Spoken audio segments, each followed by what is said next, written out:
en manchette aujourd'hui. Traverse à Saint-Ignace de Loyola, une fois de plus, cafouillage, route 158. Bonjour à tous et bienvenue à votre bulletin d'information diffusé sur les ondes de CTRB, votre télévision locale et régionale. Aujourd'hui, le 24 août 2026, à la belle humeur, au Pépites.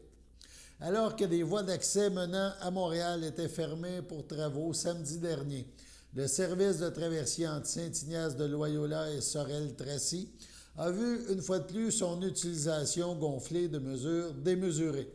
Conséquence, une fois de plus, il a été possible d'assister à un cafouillage route 158 ou chemin de la Traverse à Saint-Ignace. Une file de véhicules, on parle de 2-3 km, peut-être davantage, des usagers du service de la Traverse fort mécontents, des citoyens demeurant dans le secteur également mécontents, des risques d'accident, puisque les automobilistes les plus téméraires utilisaient la voie de gauche pour atteindre l'île Saint-Ignace, circulant ainsi en sens inverse. Un accès d'urgence pour Saint-Ignace quasi inexistant pendant un bon moment, notamment sur le pont reliant les municipalités de l'Île-du-Pas et de Saint-Ignace de Loyola. Bref, un problème majeur. Fait étrange, moi-même pris dans cet embouteillage monstre pendant un long moment et constatant les risques d'accident, j'ai tenté d'appeler au 911. On m'a alors transféré à la Sûreté du Québec qui m'a indiqué « Nous sommes au courant, mais il faut appeler la municipalité. » La municipalité? Erreur. La route 158 est provinciale, sous l'autorité du ministère des Transports du Québec, donc du gouvernement. Le service de la Traverse est sous l'égide d'une société du gouvernement du Québec. Bref, une fois arrivé à bon port, je me suis rendu à pied aux abords du stationnement de la Société des traversiers du Québec, toujours côté Saint-Ignace. Constatation sur place. Sur l'aire d'attente, une seule préposée scanne les billets permettant l'accès au prochain traversier malgré 2 guichets ouverts. Parfois, un véhicule gagne une place dans l'aire d'attente pendant que le préposé scanne le billet d'un autre client. La préposée, alors, devait aller rejoindre ce véhicule pour finaliser la transaction, ce qui n'aidait en rien à réduire la longue file d'attente. Autre constat, on ne remplissait pas les 7 lignes d'attente, soit l'entièreté du vaste stationnement, ce qui, à première vue, pourrait aider à réduire la longueur de la file d'attente le long du chemin de la Traverse ou de la route 158. À des automobilistes mécontents, nous avons entendu la préposée répondre « Appelez votre municipalité ». Pourquoi? Le service n'a rien à voir avec la municipalité. La route, on le rappelle, est provinciale. Également, pendant que j'étais sur place, une voiture de la Sûreté du Québec est finalement arrivée aux abords du vaste stationnement de la Traverse à moitié vide.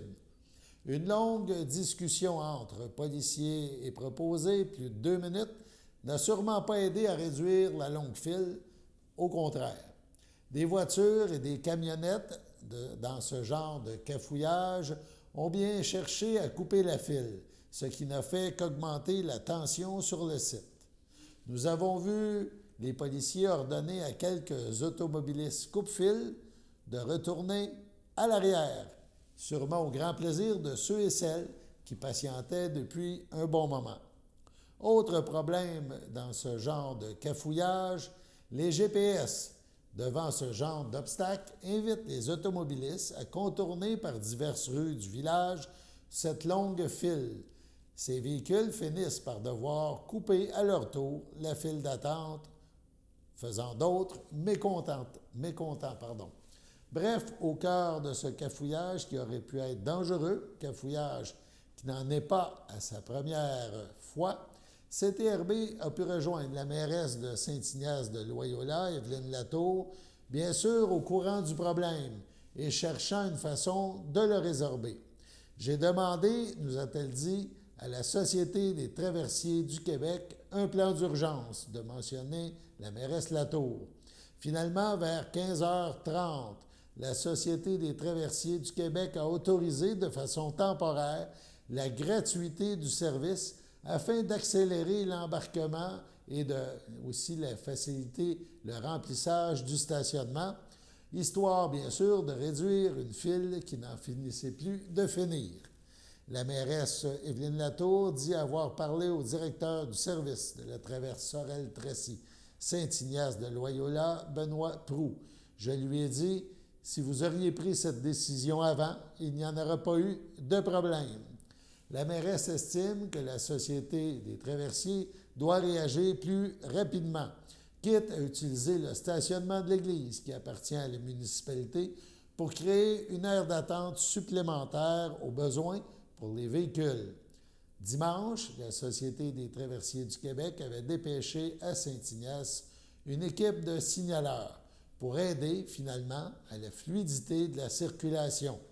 Une équipe qui aurait sans doute été utile samedi. On parle maintenant élection. Louis-Victor Sylvestre portera les couleurs du Parti libéral du Québec dans le comté de Berthier. La rumeur qui circulait depuis quelques jours déjà se confirme. Avocat émérite, expert reconnu de l'aménagement du territoire et des réalités du monde agricole, Louis-Victor Sylvestre connaît le développement économique régional de l'intérieur, celui qui se bâtit avec les entrepreneurs, les producteurs et les élus locaux, peut-on lire dans un communiqué annonçant sa candidature. Assermenté en 1977, Louis-Victor Sylvestre a complété sa formation par une maîtrise en urbanisme et un MBA en finance. En pratique privée depuis 1982, il se dévoue au droit administratif, au droit de l'environnement et au droit de l'aménagement, plus particulièrement en milieu agricole. Pendant plus de 35 ans, il a également partagé son expertise avec la relève comme chargé de cours en droit administratif de la propriété à la Faculté de droit de l'Université de Montréal au deuxième cycle, au programme de diplôme en droit notarial. Son engagement professionnel l'a également amené à s'impliquer au sein de plusieurs comités du barreau au Québec. Il a notamment été membre du comité permanent en droit de l'environnement de 1995 à 2013, ainsi que du comité sur le droit administratif entre 1994 et 2013. En 2002, il est devenu membre du comité de liaison entre le barreau et le tribunal administratif du Québec. Sur le plan local, Louis-Victor Sylvestre a été président fondateur de la SABA, Société d'aménagement Berthier-Dautré, en 1983, et président fondateur de la Corporation de développement économique de Berthier en 1984. Il occupe le poste de secrétaire et trésorier de la commune de Berthier depuis 1976. Il a aussi été impliqué à l'époque dans la transformation du site des distilleries Melchers en parc industriel pour PME à Berthierville. Il a également été impliqué dans la fondation, en 1985, de la CIRBI, la Société de conservation, d'interprétation et de recherche de Berthier et ses îles. Le PLQ souligne sa carrière marquée par l'expertise, l'engagement et une connaissance des enjeux qui touchent nos régions. Louis-Victor Sylvestre devient ainsi le troisième candidat officiellement lancé dans la course électorale après Amélie Drainville chez Québec solidaire et Elsie Lefebvre au Parti québécois. À la CAQ, l'équipe Fréchette annoncera demain, nous dit-on, son candidat ou sa candidate. Sur ce, passons à la pause. Votre station de télévision de Berthierville vous invite chaleureusement à son bingo hebdomadaire présenté tous les samedis matins à 9h30. Chaque semaine, les amateurs de bingo se partagent la belle somme de 600 $ lors de cette joute pleine de plaisir et d'émotion. Et ce n'est pas tout. Le premier samedi de chaque mois, la cagnotte est de 2000 $, ce qui vient ajouter encore plus de suspense et de possibilités de gain. Pour vous procurer vos cartes de jeu, rendez-vous chez nos dépositaires participants à Berthierville, le dépanneur Formule 1 et la station-service Arnois sur le boulevard Gilles-Villeneuve, le marché IGA Extra Famille Mondor sur la rue Gabriel-Brissette, le Super C sur la rue Notre-Dame, la pharmacie Proxime sur la rue de Frontenac à Saint-Ignace-de-Loyola, le dépanneur Proxy sur la rue de la Traverse, ainsi que la boucherie Aldo sur le rang Saint-Michel. Ne manquez pas ce rendez-vous hebdomadaire chaque samedi matin sur les ondes de CTRB, votre télévision locale et régionale au poste 701. Toute l'équipe de CTRB vous remercie de votre fidélité et vous souhaite la meilleure des chances.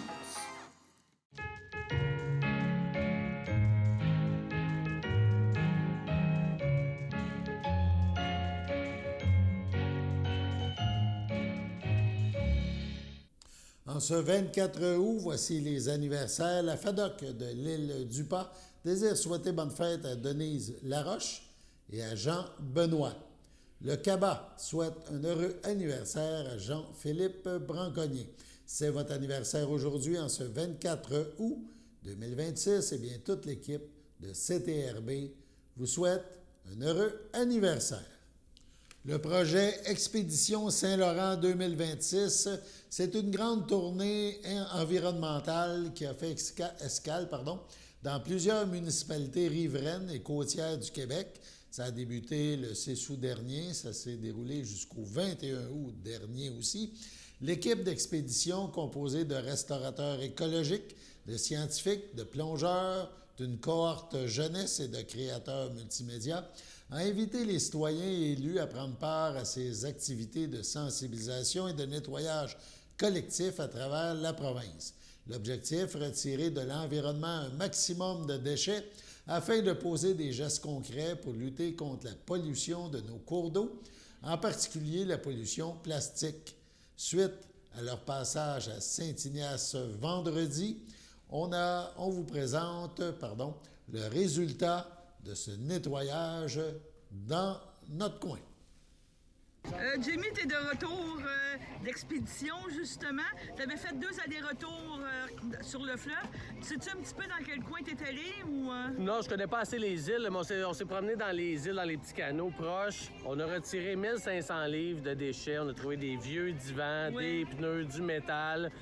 Donc, en se promenant en Zodiac, on a vraiment trouvé des déchets. Puis on a une équipe qui a fait le long de la rue aussi. On a trouvé des mégots de cigarettes, du petit plastique. Donc, ça a été un très bon nettoyage à Saint-Ignace. Donc, tu es content, malheureusement, de la récolte, on pourrait dire? Exact. On est toujours content d'avoir fait une différence, d'avoir retiré ces déchets-là que sûrement personne ne serait jamais allé chercher. Donc, c'est des déchets de moins dans l'environnement. Là, c'est quoi le prochain parcours de ces déchets-là? Ils s'en vont dans un site d'enfouissement? Comment ça fonctionne? Exactement. Les déchets qui sont là en ce moment, la municipalité va venir les chercher pour les gérer. Donc, il n'y a absolument rien de recyclable là-dedans. C'est tous des vieux déchets, tous désagrégés. Donc, ça va aller au site d'enfouissement. Donc, on va vous souhaiter une bonne saison l'année prochaine. On va vous suivre encore. En espérant vous reveniez nous voir quand même. Un grand plaisir. Merci. Bye-bye. Au revoir. Terminons ce bulletin par quelques images de la fête au village à l'île du Pas.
Au CHDL à Saint-Charles-Borromée, le 31 juillet dernier, à 82 ans, est décédée Mme Lisette Goulet, épouse de M. André Laporte, demeurant à Berthierville. Lui a précédé sa sœur, Mireille Goulet, feu Yvon Mondou, son beau-frère Jacques Laporte, feu Suzanne Frappier. Elle laisse dans le deuil, outre son époux, ses filles, Yannick Laporte, Éric Aziza, Madeleine Laporte, Jean-Nicolas Lemire, son frère, sa sœur, ses beaux-frères et sa belle-sœur. André Goulet, Linda Benoît, Odette Goulet, Michel Champagne. Pierre Laporte, feu Suzanne Saint-Laurent, plusieurs neveux, nièces, ainsi que leurs conjoints, conjointes, autres parents et amis. La famille vous accueillera en l'église Sainte-Geneviève le 28 août, vendredi, dès 13 h, suivront les funérailles à 14 h. Madame Lisette Goulet sera inhumée au cimetière de Berthierville le même jour. À l'Institut de cardiologie de Montréal, le 2 juin dernier, à 85 ans, est décédée Madame Édith Fafard, demeurant à Montréal, native de Saint-Cuthbert. Elle laisse dans le deuil son fils Éric Goyer, Geneviève Perrault, ses petits-enfants Dao et Guillaume Goyer, ses frères, sa sœur, son beau-frère et ses belles-sœurs, Rosaire Fafard, Gisèle Beaufort, Maurice Fafard, Thérèse Morel, Normand Fafard, Hélène Riberdy, Rénal Fafard, Jocelyne Fafard, Pierre Thibodeau, Gilles Blouin, feu Michel Fafard, ainsi que plusieurs neveux, nièces, autres parents et amis. La famille vous accueillera samedi 29 août 11h30 au complexe funéraire F. Thériault, rue Notre-Dame, à Berthierville. Suivra un hommage directement au salon à 14 h. Madame Fafard sera inhumée au cimetière de Saint-Cuthbert le même jour. Au château à Berthierville le 7 août dernier, à 86 ans est décédé M. Claude Moreau, époux de Jeanne d'Arc Bacon, demeurant à Berthierville. Il laisse dans le deuil, outre son épouse, son fils Steve Moreau, Lisanne Courchaine, ses petits-enfants Rosalie, Amélie, Vincent, sa sœur, son frère, ses belles-sœurs, ses beaux-frères. Thérèse Moreau, feu Benoît Brissette, André Moreau, Marie-Anna Lefrançois, Monique Bacon, Madeleine Bacon, Nicole Bacon. Maurice Bacon, Manon Desrosiers, Marguerite Bacon, feu Jocelyn Dionne, François Bacon, feu Rénal Bacon, ainsi que plusieurs neveux, nièces, autres parents et amis. Madame Jeanne d'Arc Bacon et son fils Steve tiennent à remercier le personnel du château, 3e étage, pour les bons soins prodigués à M. Moreau. La famille vous accueillera dimanche 30 août, 13 h, au complexe funéraire F. Thériault, 741 Notre-Dame à Berthierville. Suivra une liturgie à la chapelle du complexe à 15 h. M. Moreau sera inhumé au cimetière de Berthierville à une date ultérieure. À la Maison des aînés de l'Assomption, le 14 août dernier, à 83 ans, est décédée Mme Dorothée Latour, épouse de feu Ange-Albert Guévremont, demeurant à Saint-Ignace de Loyola. Elle est allée rejoindre son mari, Ange-Albert Guévremont, son petit-fils Félix Alexander, ses parents, Rose-Hélène Valois et Léopold Latour.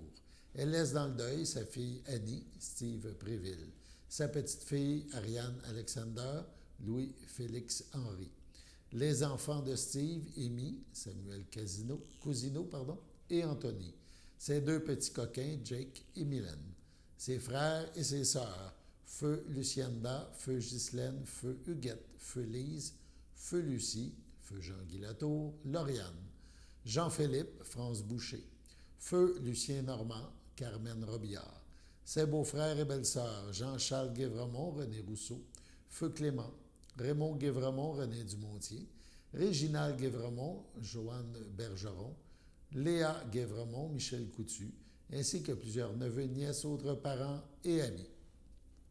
La famille tient à remercier le personnel de la Maison des aînés de l'Assomption, ainsi que le personnel du CHSLD Alphonse Rondeau à Lanoret pour les bons soins prodigués, mais aussi pour avoir offert aux défunts la présence de la dignité, de la chaleur humaine dans un très grand respect. Un merci spécial s'adresse au Dr Audrey Lafortune pour son accompagnement en toute humanité. Une cérémonie pour la famille et les amis proches aura lieu le samedi 5 septembre, 11 h, au complexe funéraire Thériault à Berthierville.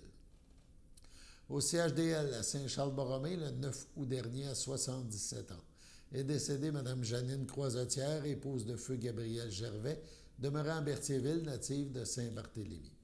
Elle laisse dans le deuil ses enfants, Nathalie Gervais, Christophe Crozet, Marc Gervais, ses petits-enfants, Olivier, Océane, Mathilde, Mia Gervais, son petit-fils Nelson Lee, ses frères, ses sœurs, ses beaux-frères et belles-sœurs, Yvon Croisetière, feu Jacqueline Perrault, Gérard Croisetière, Ginette Jacob, Huguette Croisetière, Jean-Guy Duhaime, Régent Croisetière, Denise Girardin. Normand Croisetière, feu Sylvie Lamarre.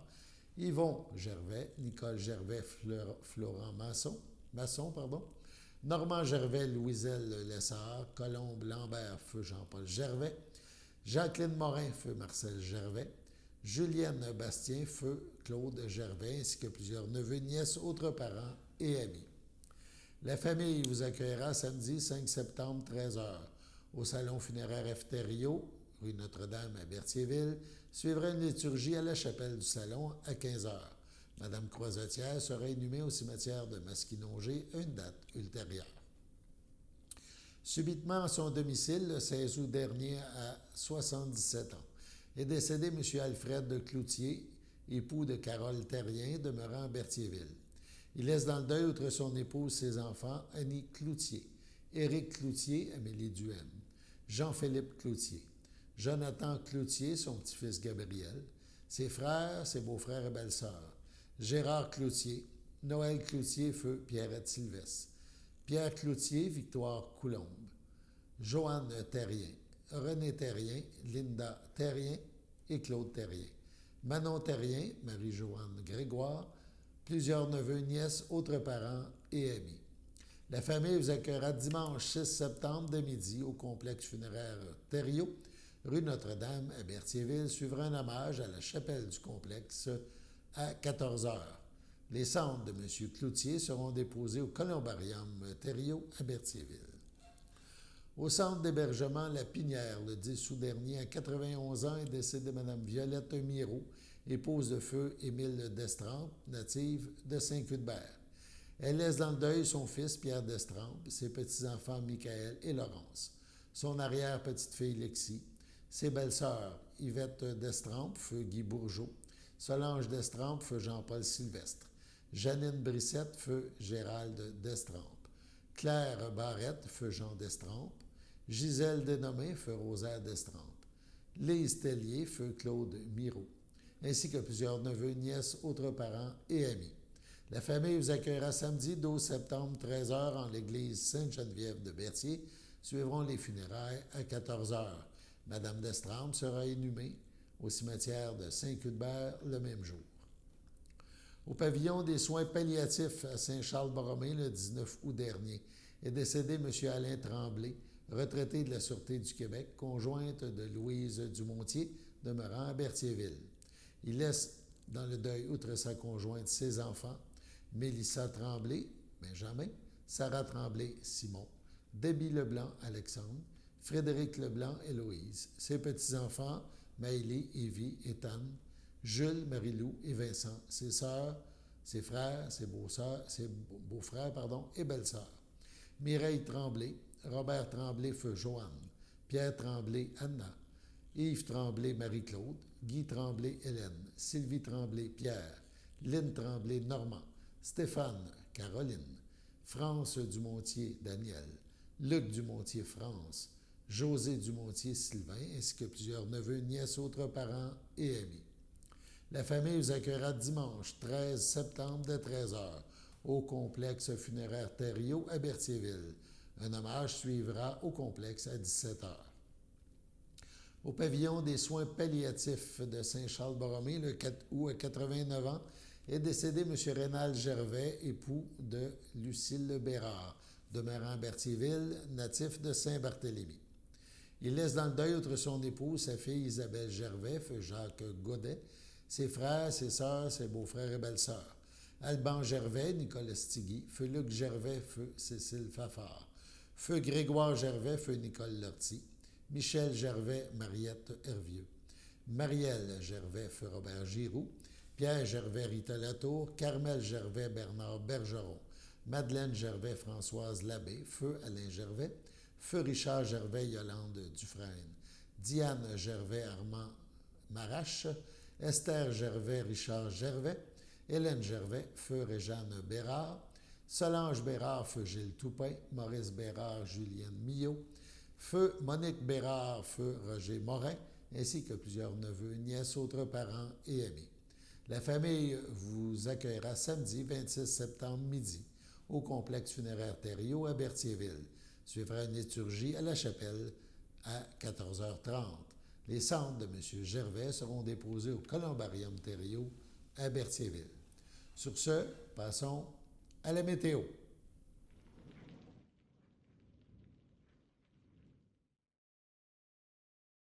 Bienvenue à votre météo de cette semaine. Aujourd'hui, lundi soir, ce sera des risques d'averses, une température de 17, un temps ressenti de 17, environ 1 mm de pluie. Lundi nuit, ce sera des risques d'orage dispersés, une température de 16, un temps ressenti de 16, environ 1 à 3 mm de pluie. Mardi matin, ce sera des risques d'orage dispersés, une température de 17, un temps ressenti de 17, environ 1 mm de pluie. Mardi après-midi, ce sera des risques d'orage, une température de 23, un temps ressenti de 27, environ 1 mm de pluie. Mardi soir, ce sera des risques d'orage, une température de 19, un temps ressenti de 20, moins de 1 mm de pluie. Mardi nuit, ce sera des passages nuageux, une température de 15, un temps ressenti de 15. Et voilà, c'était tout pour votre météo.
Salut tout le monde, ici Daniel Grenier pour vous parler des télévisions communautaires autonomes.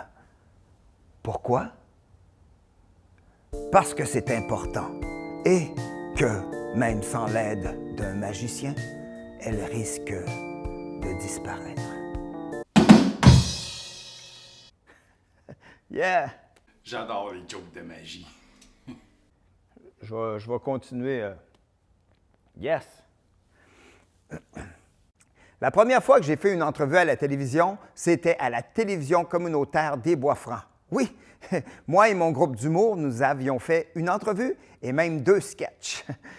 Bon, là, j'entends des gens dire à la maison « Hey, montre-nous-en un bout, montre-nous-en un bout. » Ah, non. Bon, OK, un petit extrait. Wow. Là, ça va faire m'appeler la police, vous allez avoir une amende. Il y aura qu'à apporter des peanuts aussi! Avec des bonnes pistachios!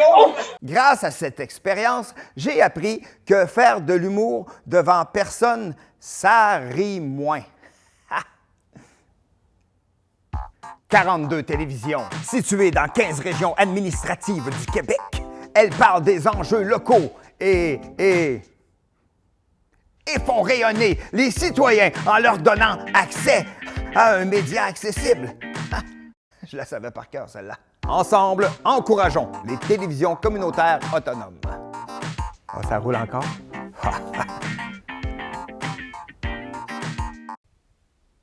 J'ose ma télé communautaire.